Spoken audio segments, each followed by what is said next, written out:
저는 13살 구현준이고요. 저는 드럼으로 찬양을 치는 것을 좋아해요. 지난달에 하남시 주최 주니어 콩쿨 드럼 부분에서 대상을 탔다고 들었어요. 드럼 영재라고 불리는데 특별한 비결이 있나요? 저는 매일매일 드럼을 치고요. 힘들 때도 있지만 그럴 때는 찬양을 부르면서 힘을 내요. 자기소개해 주세요. 안녕하세요. 저는 춤을 좋아하는 16살 박예은이라고 합니다. SNS에 올린 춤 영상이 1000만 뷰를 달성했습니다. 수많은 동영상들 중 예은 씨의 영상이 인기 동영상으로 주목받게 된 비결이 무엇일까요? 운이 좋았어요. 어릴 때부터 교회에서 워십팀을 하면서 무대에 올랐었던 경험이 있어서인지 제 춤 영상을 찍을 때에도 카메라 앞에서 떨지 않고 춤을 수 있었습니다. 자기소개해 주세요. 저는 작은 스타트업을 운영하고 있는 27살 이범수라고 합니다. 2022 상반기 주목받는 청년 사업가로 선정되셨는데 대단하시네요. 취업도 힘든 시대에서 어떻게 사업을 시작하게 되셨나요? 취업도 막막하고 앞으로 어떻게 살아가야 하나 걱정이 좀 많았었는데 주일에 지금이 기회다, 희망을 갖고 나아가라라는 말씀을 듣고 용기를 갖고 시작할 수 있었습니다.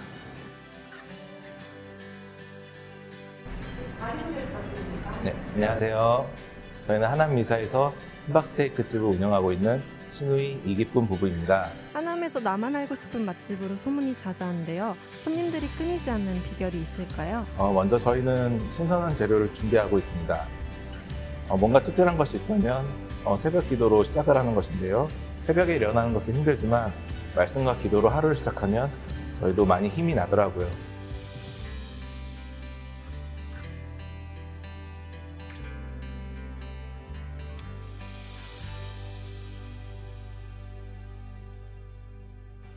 여러분 오늘 굉장히 도전적인 영상을 보셨을까요?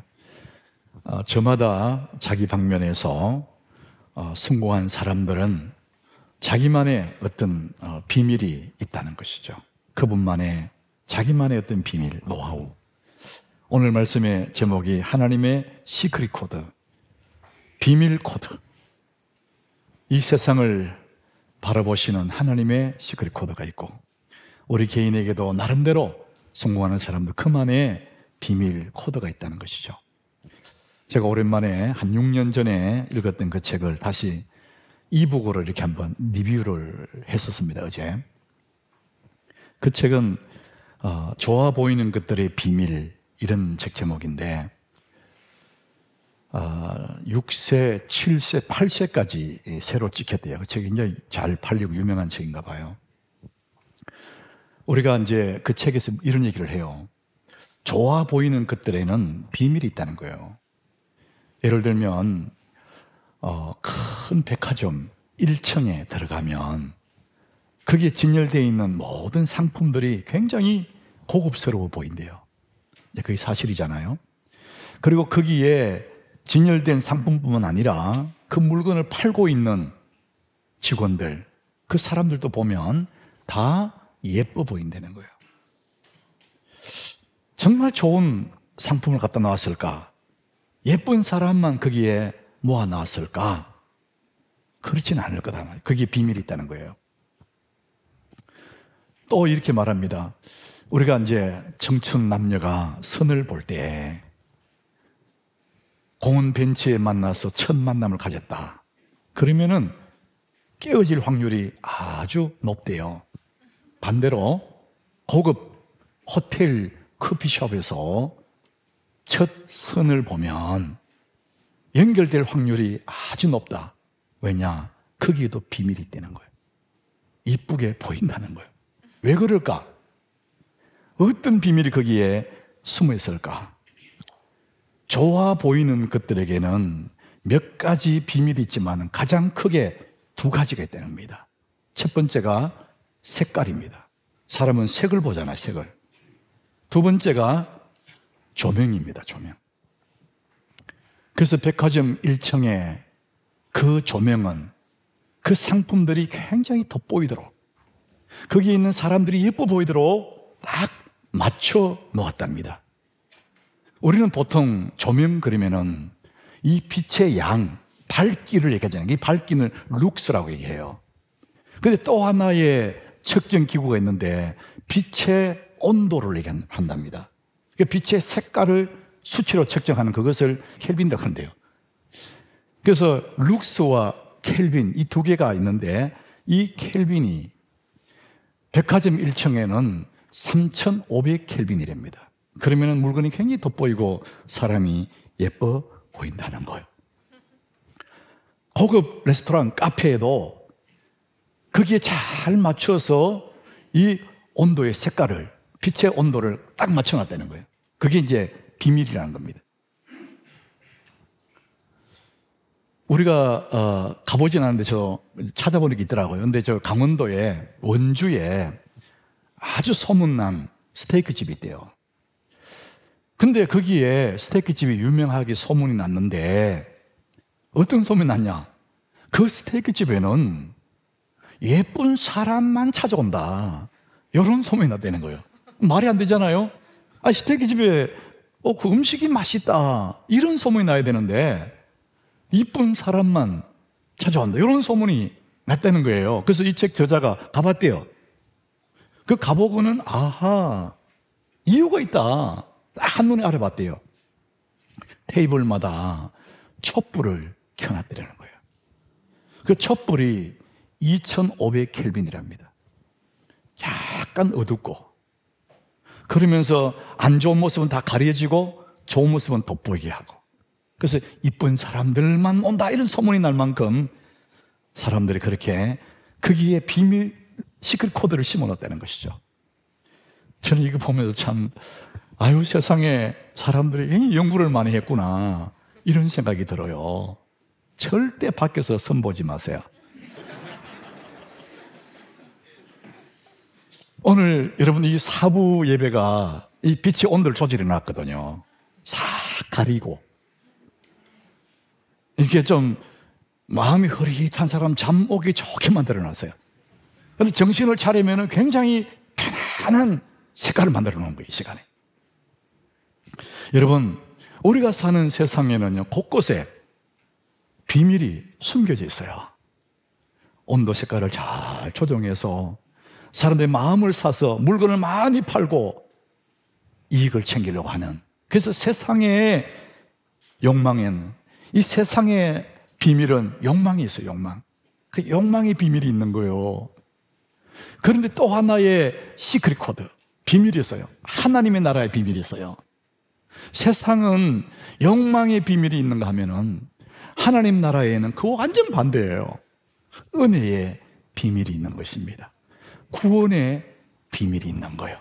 세상은 자기 이익을 챙겨가기 위한 욕망의 비밀을 가졌지만 하나님 나라의 비밀은 순전히 우리를 위해서, 나 같은 죄인을 위해서, 나를 위한 하나님의 은혜의 비밀이 숨어 있고 구원이라는 비밀이 거기에 숨어 있다는 것이죠. 얼마나 여러분 감사해요. 6월절 어린 양 사건 있지 않습니까? 죽음의 사자가 애굽에 내려와요. 그러고는 그날 밤에 모든 집에 들어가서 장자를 다 죽이는 6월절 전날 밤이에요. 여러분, 집집마다 맨 먼저 태어난 장자는 다 죽임당하는, 그래서 누구도 피할 길 없는 죽음의 밤이에요. 여러분 생각에는 애굽이라는 저 먼 나라 이야기고 그 성경의 그 옛날 이야기이기 때문에 별로 감이 안 올 수가 있어요. 여러분, 그 애굽의 사건을 하남으로 가져온다고 생각해 보세요. 우리가 사는 이 하남의 도시에 집집마다 오늘 밤에 죽음이 와가 찾아와서 장자를 다 죽인다. 여러분, 통곡의 밤이 될 거예요. 그와 같이 슬픈 밤이 없을 거예요. 세계 탑픽이 될 겁니다, 뉴스가. 죽음의 사자가 와서 다 죽이는 통곡의 밤, 그 밤에도 하나님이 살 길을 하나 열어놨어요. 어떻게 하냐? 1년 된 숫 양을 잡아서, 어린 양을 잡아서 양의 피를 바깥 문에다가 발라놓으라는 거예요. 그러면은 그 피가 발려있는 집에는 죽음의 사자가 왔다가 그 피를 보고 안 들어간다는 겁니다. 그게 출애굽기 12장 13절의 말씀이에요. 내가 애굽 땅을 칠 때에 죽음의 사자가 칠 때 말이야. 그 피가 너희가 사는 집에 있어서 너희를 위하여 표적이 될지라. 그 피를 보고 내가 이 집에는 양의 피를 발랐네. 그 피가 표적인다는 거야. 내가 피를 볼 때에 너희를 넘어가리니 재앙이 너희에게 내려서 멸하지 아니하리라. 그 집안에 있는 사람 가문의 문제가 아니고 인격의 문제도 아니고 그 집에 형편을 보지 않고 뭘 보느냐? 내가 피를 볼 때에 너희를 넘어간다. 따라합시다. 피를 볼 때. 오직 한 가지 피를 보고 양의 피가 발려있으면 넘어가겠다. 그날 밤에 온 애굽 땅에 통곡을 하는 죽음의 그 밤에 하나님의 가정에, 하나님 자녀들의 가정에는 찬송 소리가 들리는 거예요. 왜? 죽음이 못 들어왔거든. 왜? 피를 보고 넘어갔거든요. 이것을 유월절이라고 해요. 유월했다, 넘어갔다, 패스 오버 했다. 이거 유월절이에요. 넘어가는 딱 한 가지 이유밖에 없어. 내가 피를 볼 때에 너희를 넘어간다. 그 당시에 애굽 사람들이 문화에 피를 발라놓은 거 보고 얼마나 욕을 했겠어요. 왜 대문에 저런 피를 발라놨어? 혐오스럽게. 저 빨간 피, 저게 뭐야 저게? 비난했을 거예요. 왜 모르니까? 하나님의 이 비밀을 모르니까 왜 피를 발랐을까? 그런데 하나님의 자녀들은 그 피가, 그 양의 피가 죽음을 명쾌한다는 하나님의 시크릿 코드를 알고 있다는 것이죠. 오늘 본문의 세례 요한도 그걸 아는 거죠. 오늘 29절에 세례 요한이 그 얘기를 하는 거예요. 이튿날 요한이 예수께 자기의 나오심을 보고 이르되 보라, 세상 죄를 지고 가는 하나님의 어린 양이로다. 예수님이 오는 걸 보고 한순간에 알아본 거죠. 유월절 어린 양이네.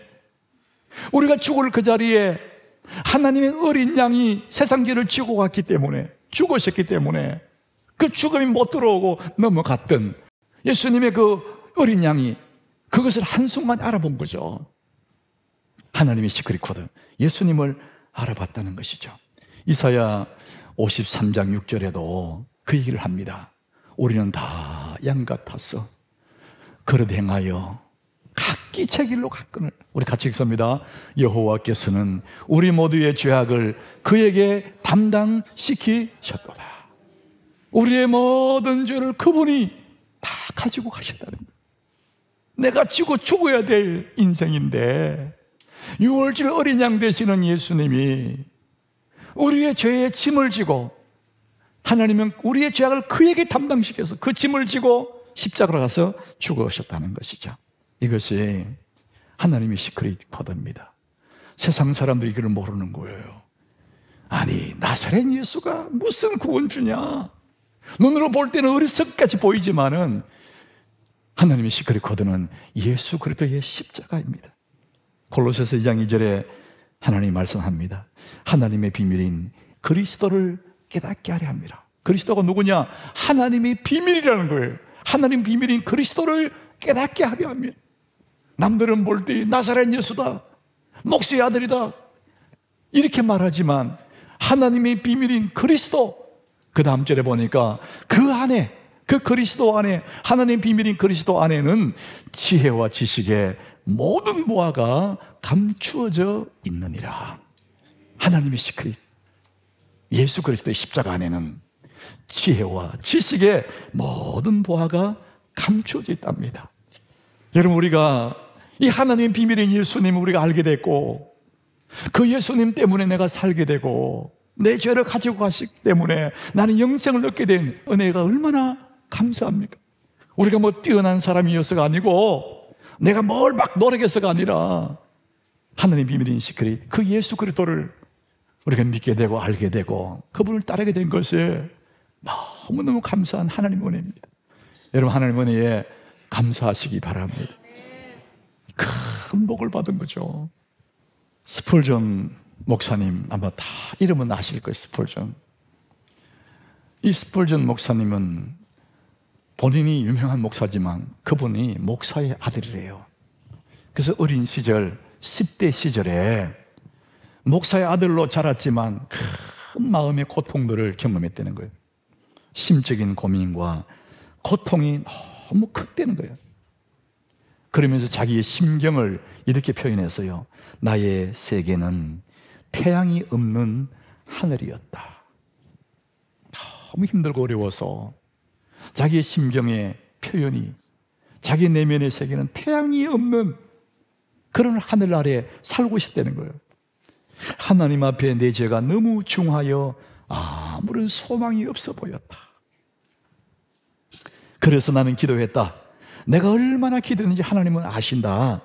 그러나 응답은 희미한 별빛만큼도 새어나오지 않았다. 그래서 성경 말씀을 부지런히 읽었다. 그러나 성경의 무서운 경고가 더욱더 내 마음을 불안에 떨게 만들었다. 길이 없었다는 거예요. 그래서 그는 그의 심정이 자기의 인생은 태양이 없는 하늘 아래 있는 것 같다. 이런 고백을 하는 거예요. 내가 느끼는 고통은 다른 이유 때문이 아니다. 아무도 나에게 복음을 전해주지 않았다는 거죠. 목회자의 아들로 태어나서 자랐지만 하나님을 알기는 했지만은 예수 그리스도, 하나님 비밀인 예수 그리스도 그 복음을 전해주지 않았다는 거예요.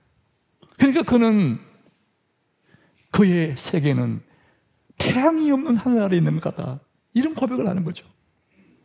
여러분, 그 상황을 한번 생각해 보세요. 찬송가에 캄캄한 밤 사나운 바람 불 때, 이런 찬송가 있거든요. 캄캄한 밤 사나운 바람 불 때 만경창파 망망한 바다에 외로운 배 한 척이 떠나간다. 가련하구나, 가련하구나.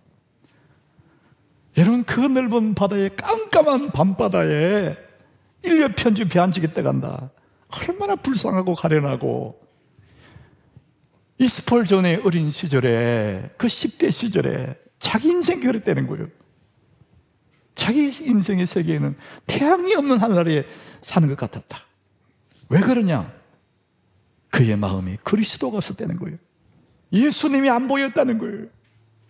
여러분, 하늘에는 태양이 떠 있습니까?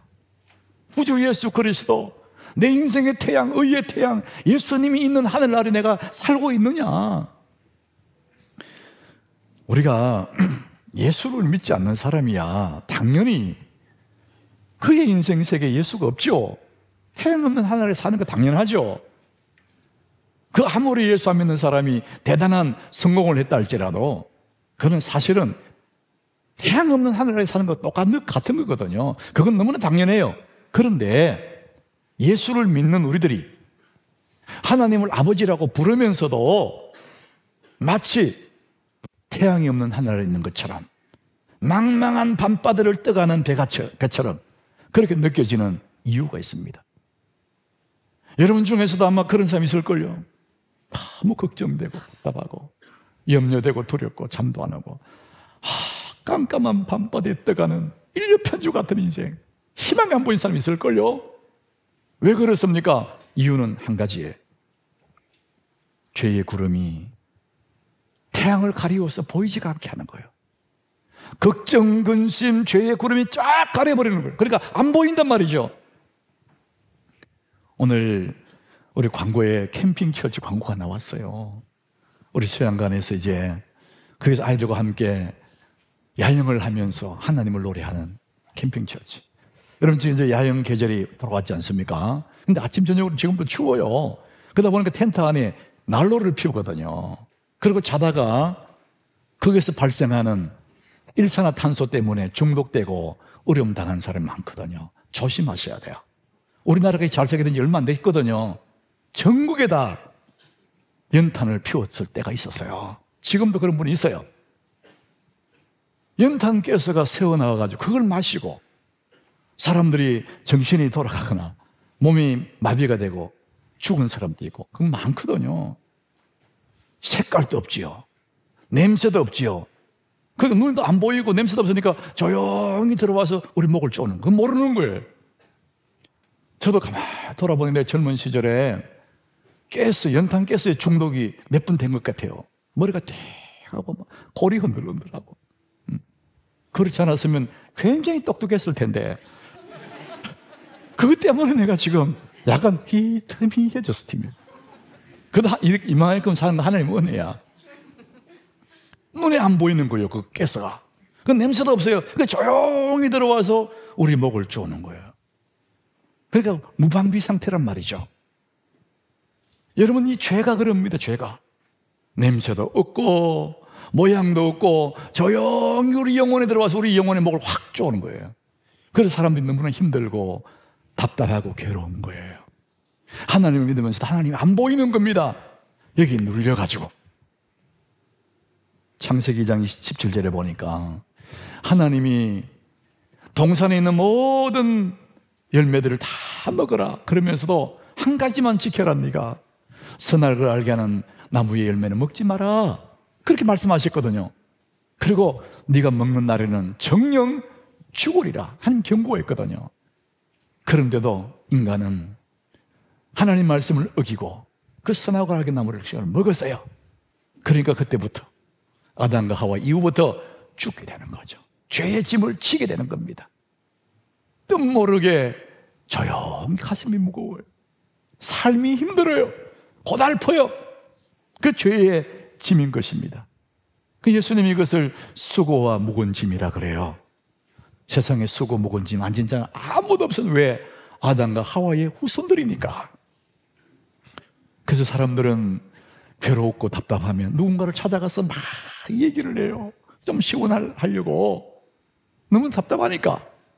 술만 먹으면 막 술광전 부리는 사람이 있어요. 술 먹고 조용한 사람 봤습니까? 감정이 올라가지고 떠들고 막 그러잖아요. 제가 아는 분 중에는 이런 분이 있어요. 이분은 교회 안 나가요. 근데 술만 먹으면은 찬송을 불러요. 그 찬송도 내용이요. 내 주의 보혈이니야. 내 주의 보혈은 정하고 정하다. 나는 그분의 마음을 이해를 합니다. 이분이 아마 예수 잘 믿었는데 눈에 보이는 그 세상의 시크릿, 비밀을 쫓아다니다가 이제 교회 안 나가게 되고 안 믿는 사람들이 사는 거예요. 아무 일 없는 것처럼. 그런데 술이 들어가면 감정이 올라오는 거예요. 자기도 모르게 내가 왜 이러지? 죄의 짐에 눌려가지고 내 주의 보혈은 정하고 정하다. 인간은 술을 먹고 잊어보려고 하고 누군가를 만나서 막 얘기하면서 잊어보려고 하지만은 냄새도 없고 모양도 없는 그 죄의 짐이 우리 목을 쪼는 거예요. 아무리 발버둥을 치고 아무리 애를 써도 이 죄의 짐을 벗을 길이 없는 거예요. 자, 그래서 오늘 다시 29절에 갑니다. 하나님이 이 땅에 예수님을 보낸 거죠. 보라, 세상 죄를 지고 가는 하나님의 어린 양이로다. 우리의 힘으로는 그 죄를 없애할 수 없으니까 하나님이 시크릿 코드 예수님을 이 땅에 보내셔서 예수님이 우리의 죄를 지고 십자가를 향해 가셔서 거기서 죽으심으로, 유월절 어린 양이 죽음으로 그 피가 발려있는 집에는 죽음이 못 들어가는 하나님의 시크릿 코드가 거기에서 만들어진 것입니다. 보라, 세상 죄를 지고 가는 하나님의 어린 양이로다. 우리의 죄를 지고 간다 그래요.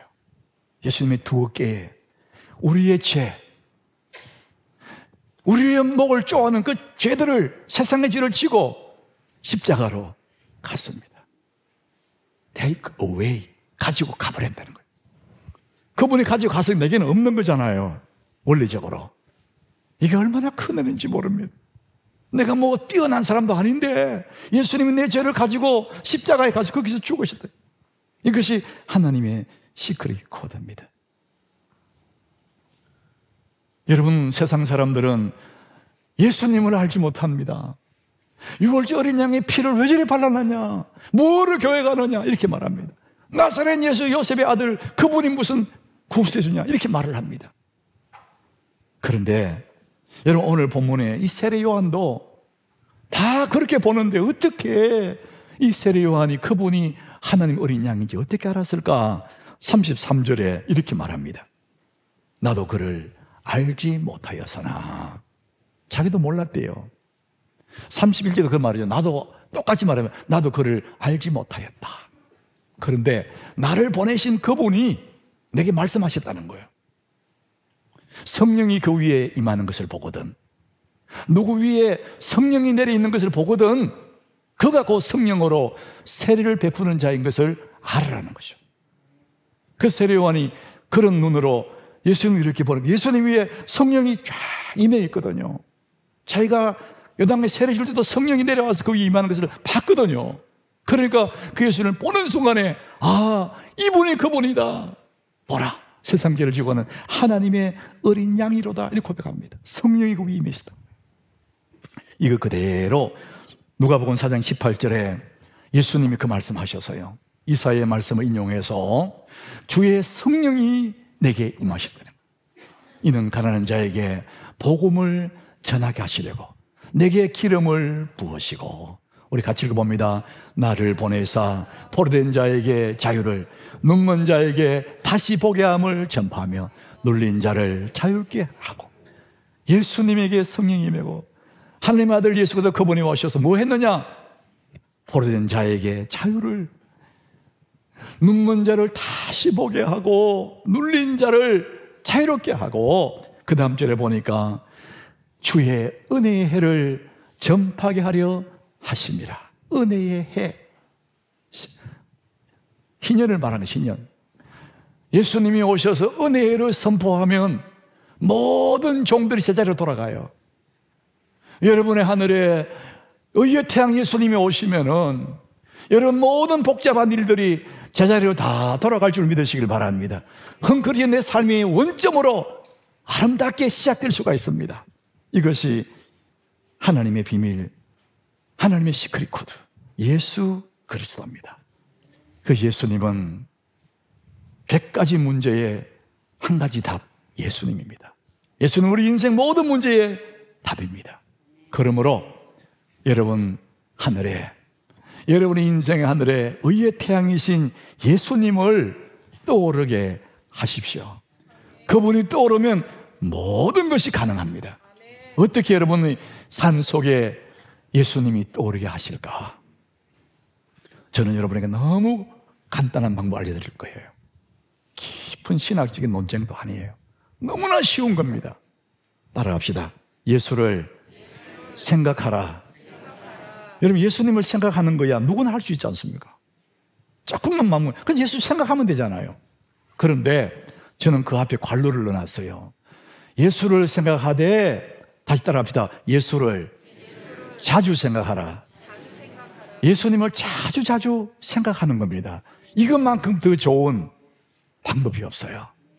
여러분, 교회 와서 예배할 때는 늘 예수님 생각하고 있잖아요. 나가면 다 잊어버리는 거예요.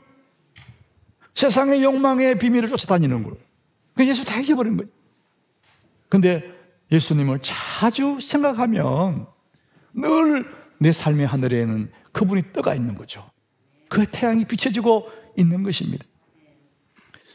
사람들을, 여러분 주변의 사람들을 보면 하나님을 만났다, 하나님을 경험했다, 예수를 믿고 구원받았다, 그럴 때가 두 때가 있어요. 두 때.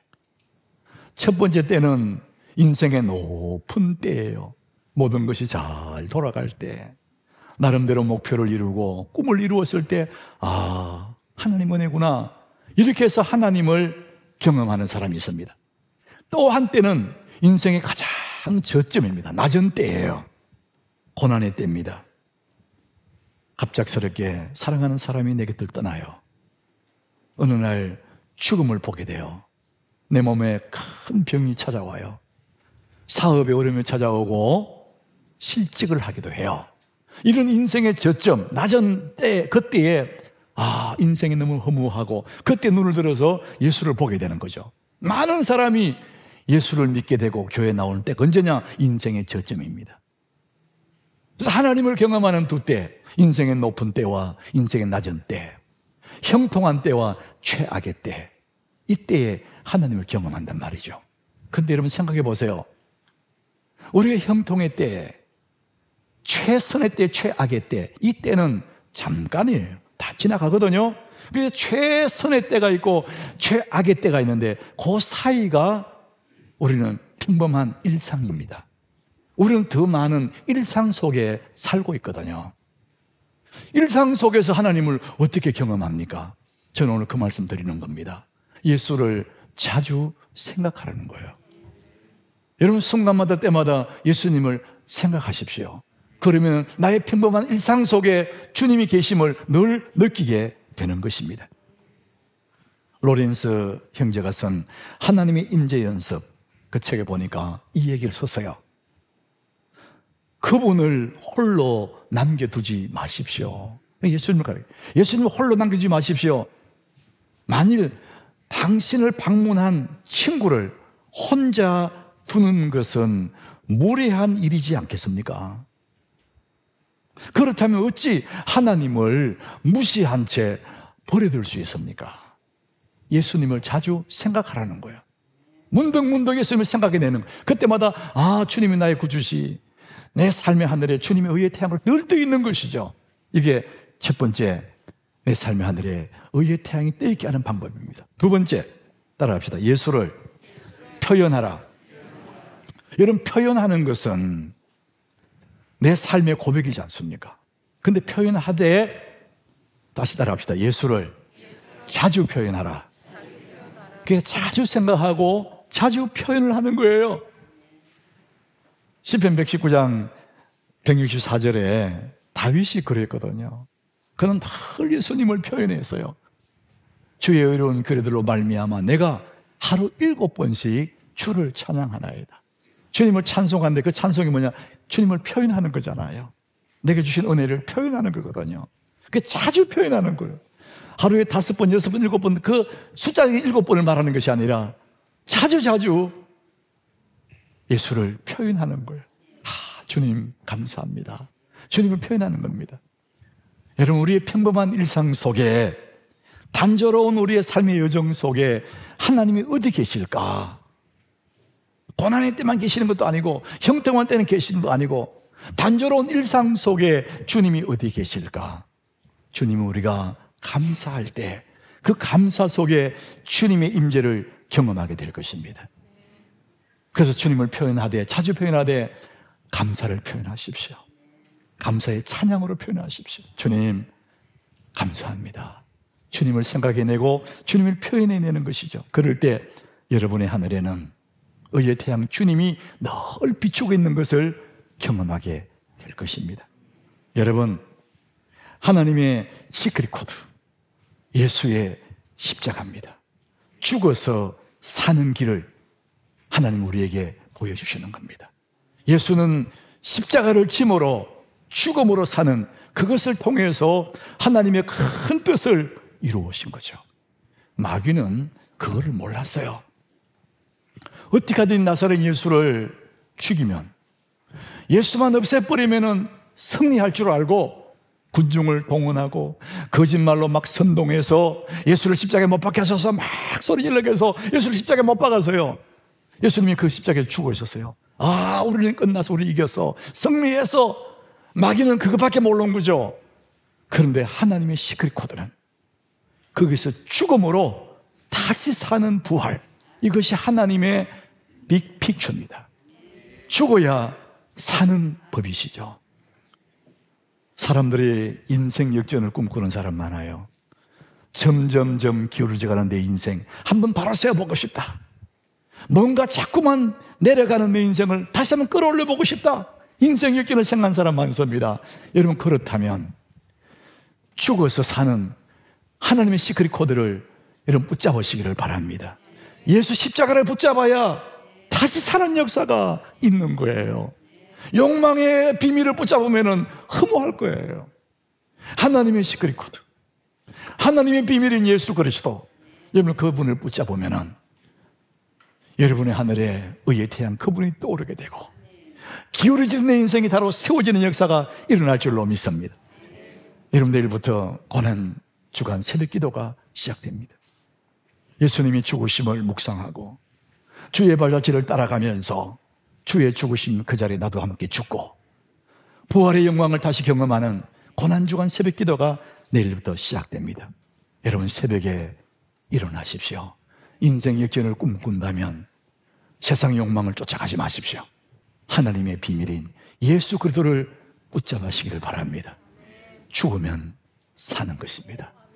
여러분, 주의 고난의 십자가, 주님을 자주 바라보시길 바랍니다. 예수를 자주 생각하시고 예수를 자주 표현하십시오. 죽어서 사는 그 길이 영원히 사는 길인 것입니다.